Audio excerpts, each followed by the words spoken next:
Come along with us as we explore the broad world of preservation and the work being done to preserve, interpret, and save our past in a 21st century world.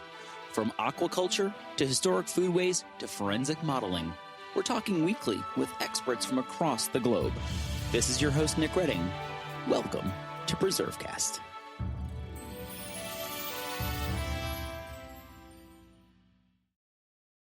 Did you know that the Campaign for Historic Trades, which is powered by Preservation Maryland, is the sponsor of 3 registered apprenticeship programs? The campaign also hosts workshops across the nation, maybe even one in your backyard. Visit historictrades.org to learn more and find a way to learn a trade. This is Nick Redding. You are once again listening to PreserveCast. I want to thank all the new listeners that we have that are joining us. It's great to have you with us. If you're enjoying what you're listening to, we want to encourage you to subscribe to the podcast and also share it. If you're on social media and you want to let people know what you're listening to, that definitely helps grow the listenership. We appreciate that. Today's episode, we're going to kind of focus in on the digital preservation of history and talk a little bit about some work that's being done. And we're going to be talking with someone who's very familiar with this medium because they have a podcast of their own. We're sitting down with Holley Snaith, who is a historian and writer. She specializes in 20th century history, which is the period of history we'll be zeroing in on today. She's had work that's appeared in American Heritage Magazine, American Masters website with PBS, and she's also, as I mentioned, the host of a podcast called Say It with History. So, Holley, it's great to have you with us. We appreciate you sitting down to join us today. I figure we'll get started with a question we ask everybody. Where did you grow up, and how come you got so passionate about American history? Well, hi, Nick, and thank you so much for having me on the podcast today. It's so interesting for me to be the guest right now because I'm so used to being the host, and so my hat is changing right now. But yes, so to give you a little bit of background, I am from the Panhandle of Florida, so Northwest Florida. And I think just history has been a part of my life, has been a passion of mine since as long as I can remember. I've always considered myself kind of an old soul. So when I was a kid, Nick at Night was really popular on Nickelodeon. And so I would sit, I remember staying up late in my parents' bedroom watching I Love Lucy like way past my bedtime when I was 5, 6 years old. And so that just really instigated something within me, just a passion for pop culture and then 20th century life before I came along. And then I was into like classic country music. And then as I got a little bit older, I started to become interested in the Romanovs and the British monarchy and the House of Grimaldi and Monaco and all of these different things. But in high school, that's when I started tapping into a fascination with presidents and presidential history and political history, especially focusing on the 20th century. And I think I had one of those, presidential placemats that my parents had at the dinner table. And so I would look at the presidents and all of their ages and when they were in office, what political party, blah, blah, blah. But I think high school was really what kickstarted that fascination. So, a lot of people, they talk about either their parent was really into history or they were taken to historic places or they went to museums. I don't think we've had anyone reference I Love Lucy yet. So that's sort I love Lucy and the Honeymooners. I'm going to plug the Honeymooners too because wow. I love both of those. Are two of my favorite classic shows of all time. Yes. And I do have grandfathers. My 2 grandfathers in particular loved history, and one especially. I would spend some time talking with him about history because he was alive during the Roosevelt years and growing up during the Great Depression. So we would talk about that and Harry Truman, but mainly I just kind of fell into it on my own. And then did you end up going to school for this? Was this like an academic pursuit as well as you kind of graduated from the placemat? I did. So I actually attended a collegiate high school in Northwest Florida. So we had to declare our major in 10th grade, what we wanted to major in college. Mm-hmm. So we had to figure it out pretty early on. And so I declared myself a history major in 10th grade. And then I went on to the University of Florida to get a degree in history. But I was working at the FDR library. I was an intern, rather, at the age of 19. So I graduated from college very early. And then I went to the FDR library at 19 and started working there. Yeah, again, we haven't had anyone who has mentioned that they declared their major in 10th grade either. So I'm glad to be a first. Yeah, we've got some firsts here. So so you did mention that you worked with the National Park Service and you were interning there, and you recently had the opportunity to digitize Eleanor Roosevelt's photographs at Valkill. So first off, let's take a step back. What is Valkill? So Valkill is the home of Eleanor Roosevelt, and it's located off of Route 9G in Hyde Park, New York. And it was built in 1924 by FDR for Eleanor Roosevelt and two of her friends, Nancy Cook and Marion Dickerman.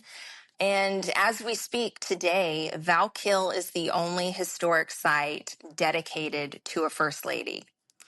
So it's a very, very special place. It's very quaint. There's actually two small cottages on the property. The first cottage that you see when you drive in is called the Stone Cottage. And so that was where Eleanor first lived and her friends when it was built in the mid 1920s. And then behind it is the Valkill Cottage.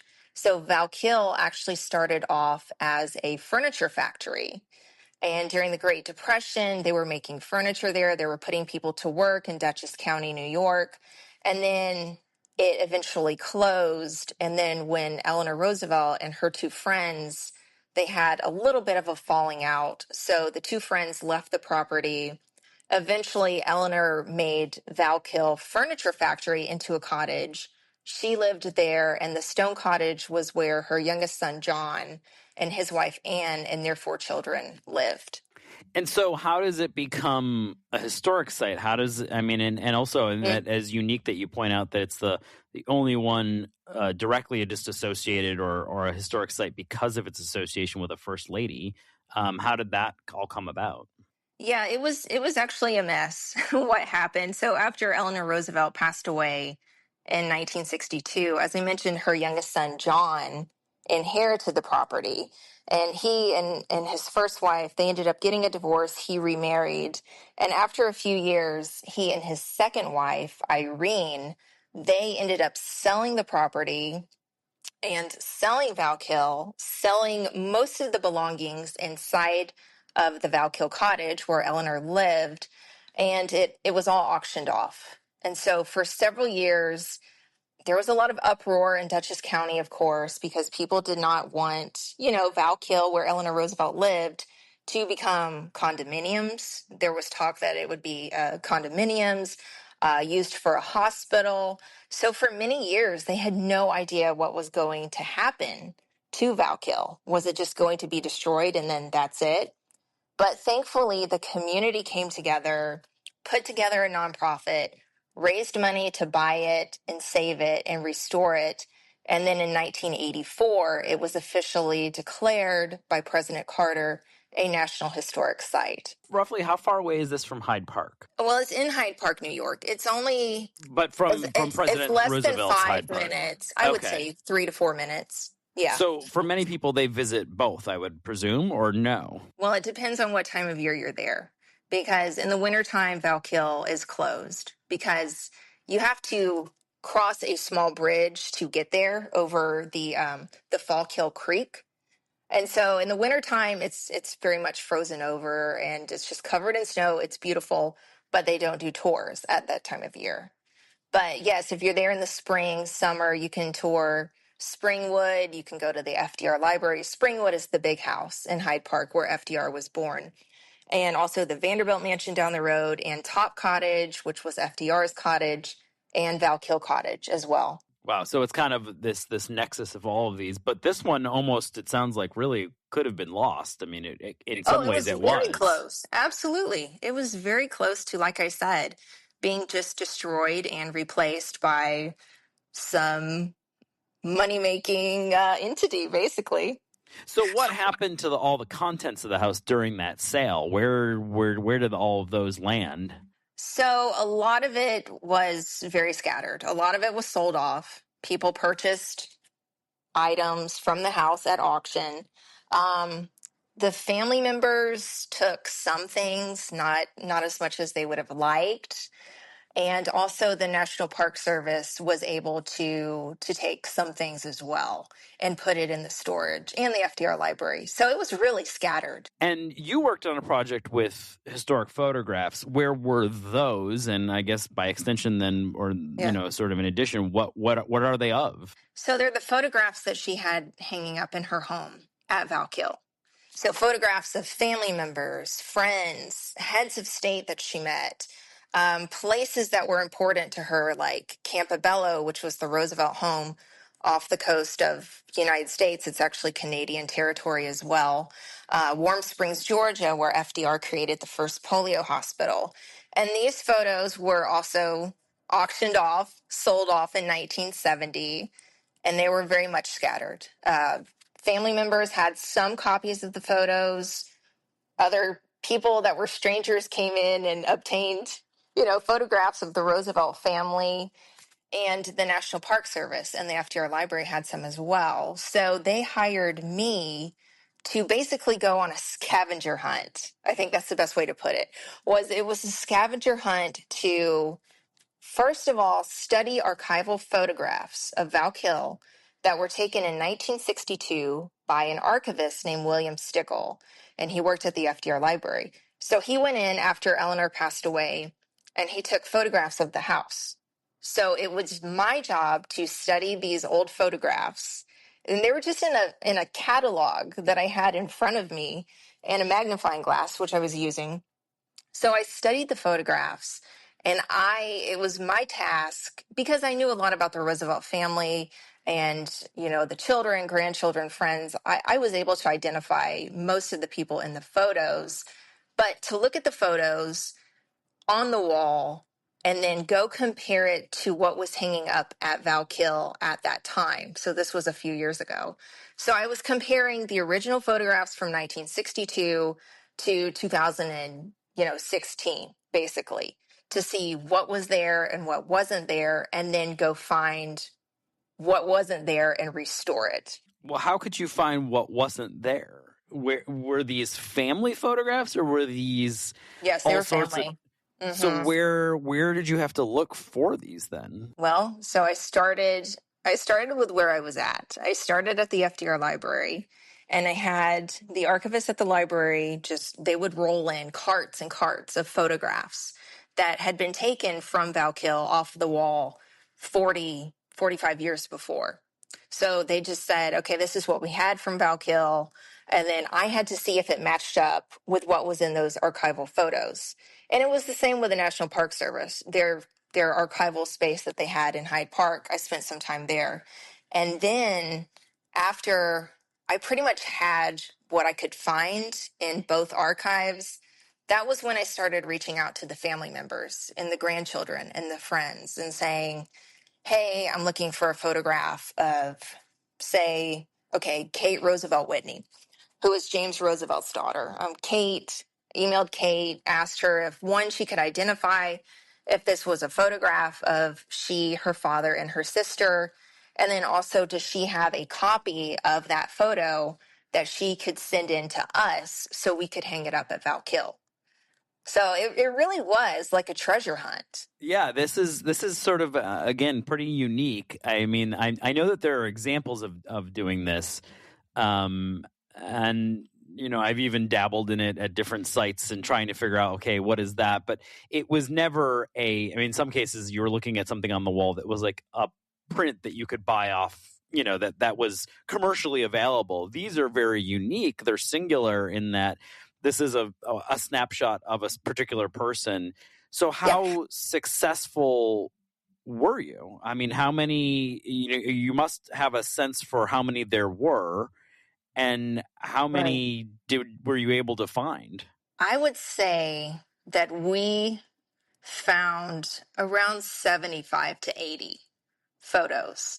So this is through the living room, Malvina Thompson's office, and that was Eleanor's secretary. They called her Tommy. Eleanor Roosevelt's bedroom, the guest room. So basically throughout on both the first and second floor of Valkill. And so I think we found about 80, I would say 80 total. And I think we have it, I would say close to 90% restored as to what those 1962 photographs showed. And are there ones that just absolutely defy you, that you feel like you should be able to find, but you still haven't found yet? Not really. I think there was a print of a crane. So this is not a photograph. This is a print that she was gifted from some leader in South Korea. And that was auctioned off, and that was hanging up in her dining room. And we have not been able to track that down. And that always bothered us because it was just like this prominent print of a beautiful crane. And it was from some very famous person in South Korea. And it was auctioned off, and whoever bought it at auction, they never came forward, because some people who bought the prints or the photographs at auction, they donated it back to the National Park Service, which was very kind, but not everyone did, of course. And there were lists that you were using. I'm trying to think through what people listening are probably curious about. There must have been lists of those auctions, and so then you're following up either with the person who did it or their descendant, because you're doing this 30 or 40 years after the auction? Yeah, it was about 46 years. Yeah. And so talk to me about the digitization side of this. Did you digitize? Because in some cases you have the originals, it sounds like. In some cases you're using a copy. So if somebody most of them are copies. Yeah, even what came from the archives of the National Park Service or the FDR Library, they keep the original, and we put the copies up at Valkill to preserve the original. And then for the family members, they sent in copies because they're personal, like wedding photos and photos of their kids and stuff. So they keep the original and they send a copy to the Park Service. And so were you able to to digitize all of them so that they can all be seen online, or is there talk to us about that and the work that went into that, and then also where people can see that. Absolutely. So there's a website called Eleanor's Pictures, and it's a National Park Service website, and I'll send you the link so you can put it in the show notes. But it's every single photo that we were able to restore, and even the photographs that were already in Valkill. So for every photograph that we found, I wrote a caption. So say it was a photograph of Elliot Roosevelt, who was Eleanor Roosevelt's father. She also had a son named Elliot. But I would write like a little bio of who Elliot Roosevelt was and why he mattered, of course, to his daughter. I mean, he was one of the most important people ever in Eleanor Roosevelt's life. And then not just her family, but also her friends like Earl Miller, Joseph Lash. And then there's plenty of photographs of FDR and the children and the grandchildren.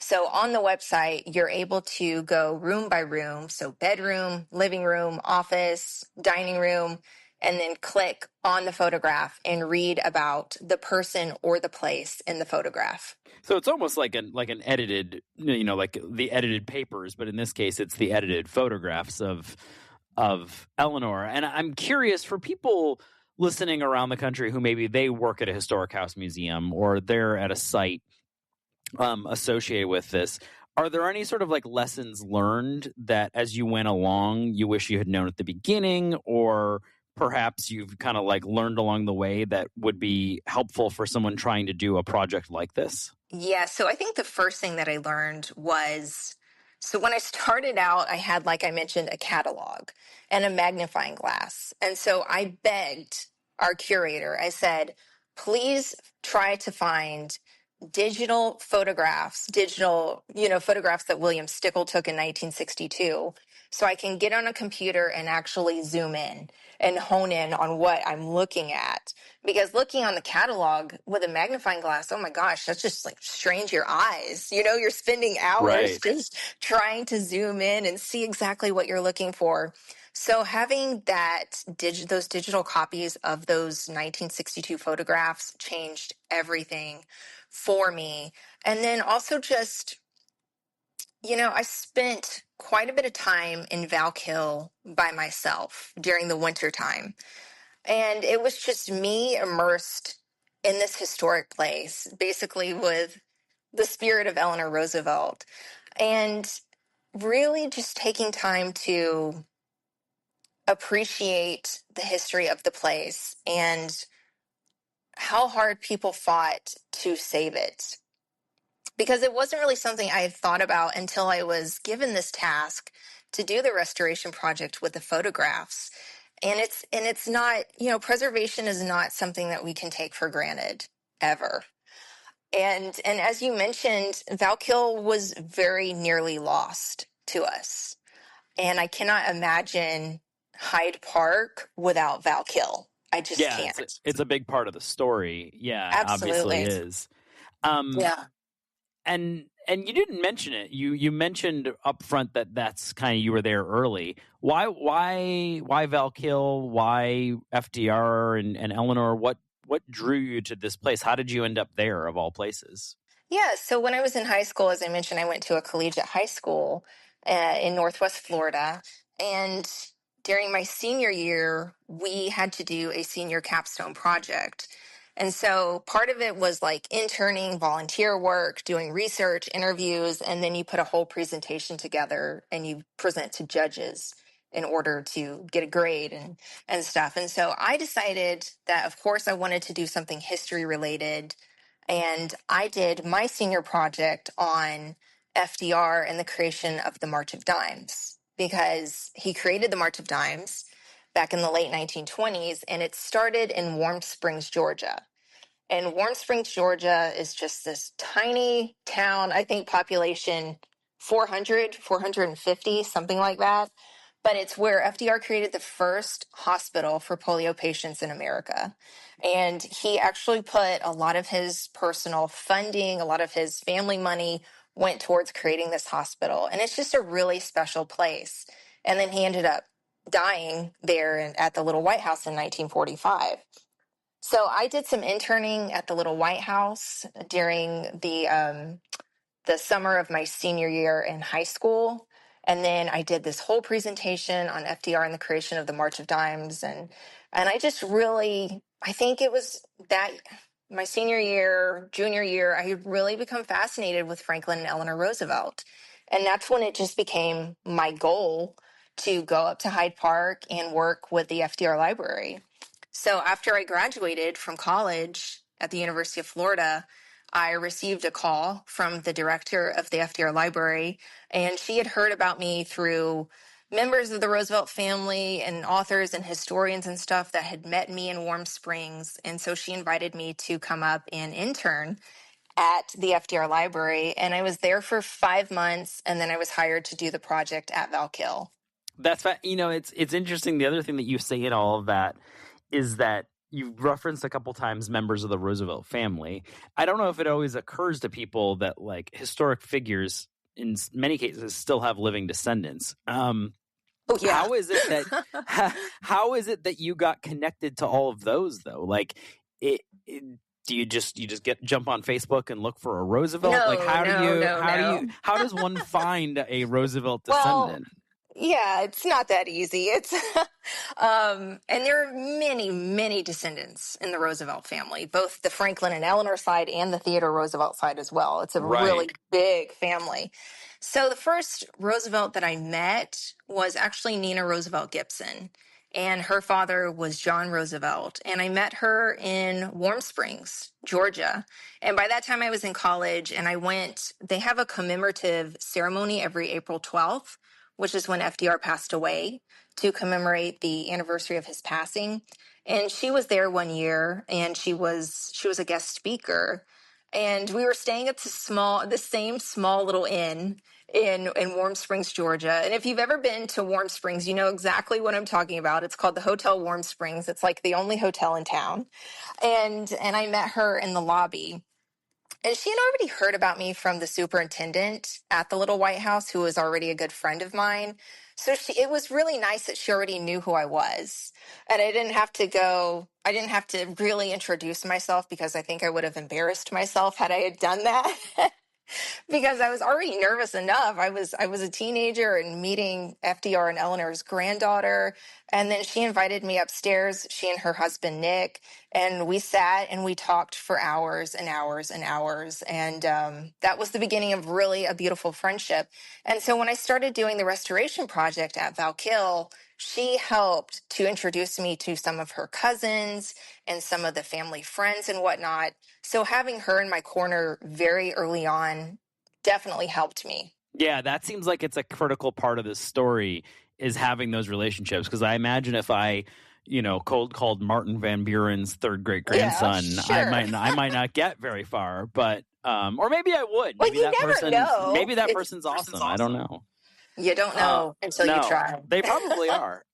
So of all the photographs that you digitized that were part of this project, do you have any favorites that you want to call out that, as people peruse through that link that we'll put in the show notes, they should be looking for? Yes. Oh my gosh, that's so hard, because like I said, there were so many pictures. I think one that really stands out in my mind, one that's pretty fun, and I think people will be surprised, is there's a photograph of Eleanor Roosevelt, and she is attending a play, and it's in 1943, and it's called the Army Play-by-Play. So she's seated with her friend Truda Lash, Henry Hooker, who was actually a law partner of FDR's back in the 1920s, and then a Broadway producer who produced this play, and his name was John Golden. And Eleanor Roosevelt, she is shown just laughing pretty hysterically. And there's an inscription on the photograph that reads, "The First Lady of the World has a good laugh." And then there's an inscription beneath it where John Golden wrote, "Me trying to hide my pride." So he produced this, and he was just getting a kick out of the First Lady relishing the play so much that he produced. And it really shows, I think, the human side of Eleanor Roosevelt, because I don't know if when people think of her, they think of her just having a good belly laugh, but she really enjoyed going to this play. She and FDR really seemed to enjoy being in John Golden's presence because he was a funny man. And that photograph just always stood out to me because it was so personal, and it had that really nice inscription in it too. Yeah, I like that. And I will say though, of all of the presidents and first ladies, like in my mind's eye, they're smiling. Yeah. And they smile a lot more than perhaps some others do. And maybe that was them trying to project like everything's going to be okay, because they co-led us through a lot of really Right. dark moments, whether it be the Great Depression, World War II. There's a lot of them smiling. Right. So that's interesting that's a favorite, and that was sort of something that they tried to project, obviously. Well, FDR loved the press. He was always smiling for the press. He was very good about crafting his image. Now, his wife, Eleanor, she did not love the press. She did not love having her photograph taken. She abhorred it, actually. She absolutely hated it. She hated sitting for her portrait. But this photograph is just candid of her just sitting there watching, laughing at a play. It's not staged in any way. It's just her enjoying some really good entertainment. Yeah, no, I love that. One thing that you mentioned early on, and we touched on, is that this is, the only site in the Park Service system that's uniquely dedicated to a first lady. Yeah. As somebody who is you got really sort of into presidential history, and you've studied different aspects of this, and I know you spent some time with the Nixon Foundation, Yes. and others. If you could like wave the magic wand and make one more site for a first lady, what other first lady would you pick out? What other ones should we have a site dedicated to? Oh my gosh. That's so tough. I think I will focus. I'm going to go back to the 20th century and say Lady Bird Johnson. Right. I don't know Right. exactly what site, but I just think Lady Bird Johnson. Yeah, I know. I think that there's Ladybird might have like a wildflower I, center or I something do like think that. there's some kind of a natural park because she Yeah. was so into environmental preservation and stuff like that. Yeah, no, I like that. I like that. And obviously there probably could and should be a lot more than just one more. I wasn't suggesting that there should only be one, Right. but yeah, I think that that's sort of an interesting mental practice to kind of think about what other ones should we be memorializing and marking. And obviously we pick a site associated with every president to become a national historic site. And as And we create get the presidential library and the too. library, and we have Yeah. a new one that just came online. And as we get further into presidents who grew up in the post-war period, it's going to be interesting to have these sites associated with them. But And FDR did create the presidential library system. And so his library is the first one that was placed in the presidential library system. fascinating. I mean, Yes, there's always another first with FDR. I So know. in terms of like where you're headed next, what kind of projects are you working on? Then I want to talk about the podcast, but what kind of projects are you working on? Well, I'm actually working on a book that is not pertaining to political history. It actually pertains to some Nashville history because I lived in Nashville for a few years too, and I'm really into music history. And so I just signed a deal with a publisher to get started on the book, and I'll share more, down the road. But that's my big focus right now is working on that book. So some type of to be published Nashville history. I can't imagine what aspect of Nashville history it's going to be focused on. As someone who previously mentioned they loved classic country music, so Exactly. we'll wait and see. I'll let you wonder what it's Yeah, about. yeah. Um, and what's the podcast all about? So the podcast is called Say It With History. I just launched it last July, I guess. And basically, it's conversations with people that work in the historical space. So authors, museum professionals, teachers, even people that really are not in the historical space, but still are tied to it in some abstract way. For example, the first guest I had, her name is Von Scher Walker, and she and her brother purchased the Eleanor Roosevelt School in Warm Springs, Georgia. And it was a school that FDR named after Eleanor Roosevelt back in the late 1930s. And it was created for African American children in the Warm Springs area. And basically, for 45 years, it was just sitting there desolate, ruined. And then Von Scher and her brother DeBron came in, they purchased the school, and they're making it this great space for the community of Warm Springs. And so I had her on to talk about the school and the Booker T. Washington, Julius Rosenwald partnership that created so many schools for African American children at the beginning of the 20th century, and also their plans for the future of the Eleanor Roosevelt School. So I've just had so many fascinating people on to talk about. And I really admire you for doing this podcast because I know it's hard work, but it's so important to do it. Yeah, it's been fun talking to a lot of different people and getting different Yeah. perspectives and different perspectives on preservation, because I think there's a lot of different ways to do that work, and it's interesting, and I think it's inspiring to talk to different people doing it. So before we go, the question we ask everybody before they leave is what's your favorite historic place or site, which normally for our guests is very difficult, which is why we ask it, just to make them squirm a little bit. So what is your favorite historic place or site? Well, I think people would expect me to say Valkill because we've We been talking so much about we Valkill. would, although with like the But country music thing, I don't know where this could go. you don't know where it's going, do you? No. Well, we're staying in Hyde Park, and I'm actually going to say the Vanderbilt Mansion because the Vanderbilt Mansion is it's on Route 9 in Hyde Park, so the main road, and it's just a few minutes down from the FDR Library and Springwood. But the property is just beautiful. And it was built in the late 1890s, designed by McKim, Mead, and White, which was a very prominent architectural firm, of course. And then, thanks to FDR's lobbying, it became a National Historic Site in 1940. So, when I was doing the Valkill photo project, I had an office at the Vanderbilt Mansion. And I spent most of my days in that little office. And it was tiny, but it's still incredible to be in this great historic site and the best views of the Hudson River, I think, by far. So go check out the Vanderbilt Mansion, everyone. It's incredible.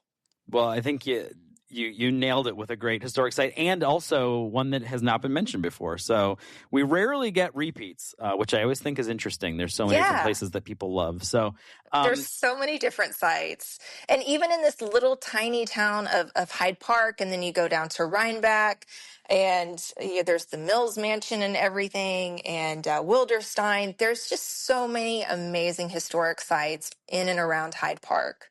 Well, it's a great place to visit and a good place to end the conversation. Holley, it's been a pleasure having you. We'll make sure there's links in the show notes to the project that you worked on, as well as your podcast. And once that book is out, we expect you to come back and talk with us about it. Oh, perfect. Well, thank you so much, Nick. It's really been a pleasure.